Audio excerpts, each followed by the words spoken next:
반갑습니다. 2월 18일 월요일 큐티 스케치 시간입니다. 오늘 본문은 마가복음 15장 1절로 15절까지의 말씀입니다.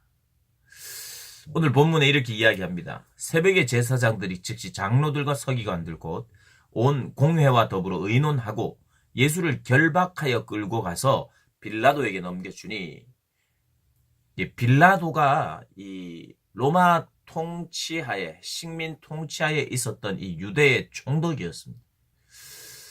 그에게는 재판권이 있고 또 사형권까지 있었습니다. 나라를 어지럽게 하는 중죄인에게 사형을 언도할 수 있는 그런 재판권이 있었어요. 그래서 로마 압자에 있었고 로마인들이 싫어합니다. 유대인들이 이 시대에. 당연히 자기들을 괴롭히고 힘들게 하는 식민지 하에 있었으니. 그런데도 불구하고 예수를 죽이고자 하는 그 목적 때문에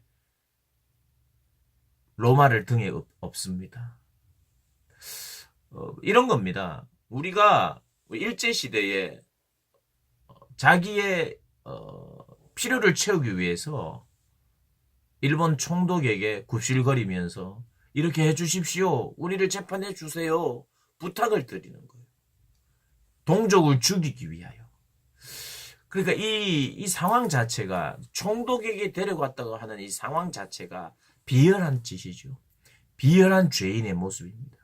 예수님을 제거하고 싶어서, 빛이신 그분을 제거하고 싶어서 이 방법을 쓰고 있어요. 그래서 빌라도가 묻습니다. 네가 유대인의 왕이냐?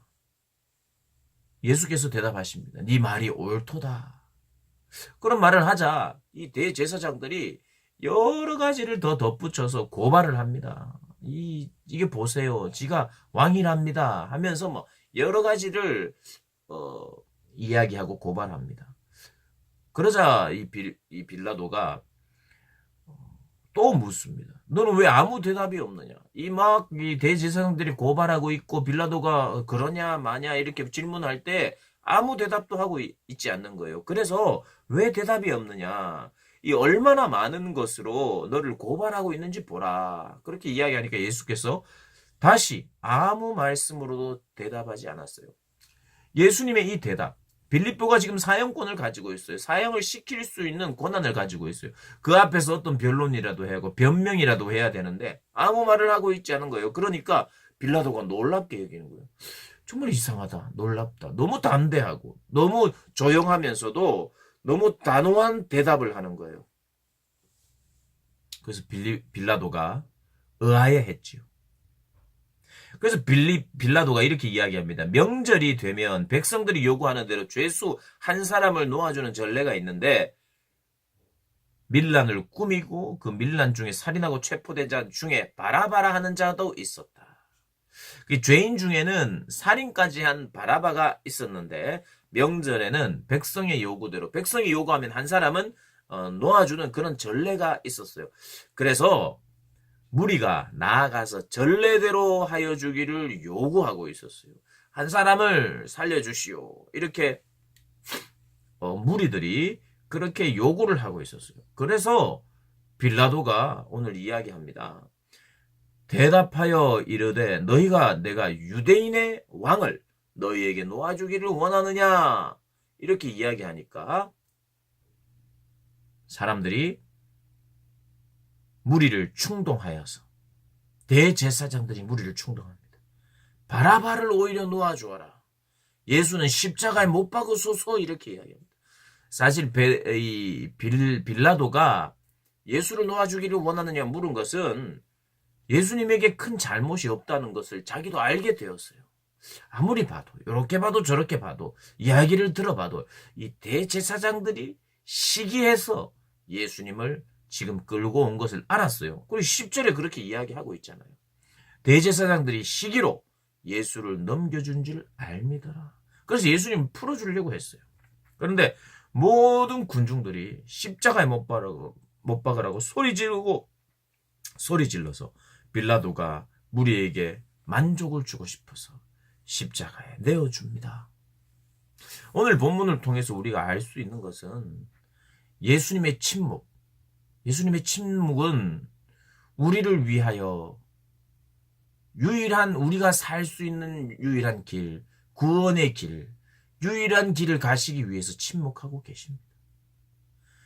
그분이 얼마든지 십자가를 면할 수 있으셨지만 여러 가지 말하지 아니하고 침묵하시며 그 길을 묵묵히 가셨습니다. 왜 그렇습니까? 우리를 사랑하셔서 사랑이 선택한 길입니다. 십자가에. 그래서 침묵하고 계시다. 침묵하고 받아들이고 담담하게 기다리고 계시는 모습을 볼 수 있습니다. 그리고 오히려 도저히 용서를 받을 수 없는 사람들이 나옵니다. 누구지요? 대제사장들, 무리들. 이 사람들은 없는 내용을 과장하고 또 예수님을 곤란하게 하기 위하여 맞는 것 같은 이야기지만 죽이기 위하여 증언합니다. 그리고 이 모든 군중들과 모든 사람들은 예수님을 십자가에 못 박으라고 자꾸 이야기를 합니다. 근데 그들을 위하여 우리 주님은 사랑의 길을 걷고 계시지요. 우리는 도저히 용서를 받을 수도 없습니다. 예수님을 못 박게 하는 자리에 있던 군중들처럼. 그런데 그들을 사랑하시고 그들을 구원하시는 것이 이게 바로 주님의 은혜입니다. 은혜. 사랑 때문에 가셨던 길이며 용서받을 수 없고 사랑받을 수 없는 그들을 품어내시는 주님의 은혜가 오늘 본문에 또 나타나고 있습니다. 그리고 오늘 본문에는 주님의 대속도 나타납니다. 마치 바라바가 있었어요. 살인자입니다. 정치범입니다. 죽어도 그가 죽어야 하고 그가 십자가에 못 박혀야 될 사람인데 오늘 성경은 마치 누군가를 놓아주고 그 사람 대신 예수님이 못 박히는 것 같이 지금 소개하고 있어요. 예수를 놓아줄 것이냐? 예수는 놓아줄 만한 것 같은데 라고 빌라도가 묻자 아닙니다. 예수는 못 박으시오. 그 대신 바라바를 풀어주시오. 대신 바라바를 풀어주시오. 마치 주님이 대신해서 그 길을 가시는 것 같은 대속의 은혜가 또 오늘 본문 안에 있습니다. 우리 사랑하는 고등부 학생들 그리고 선생님들 이 주님의 사랑의 길, 은혜의 길, 대속의 길을 묵상하시면서 주님께 감사하고 또 그 은혜를 받은 자로서 합당한 삶을 오늘 하루도 살아가고 승리하시기를 주님의 이름으로 축복합니다.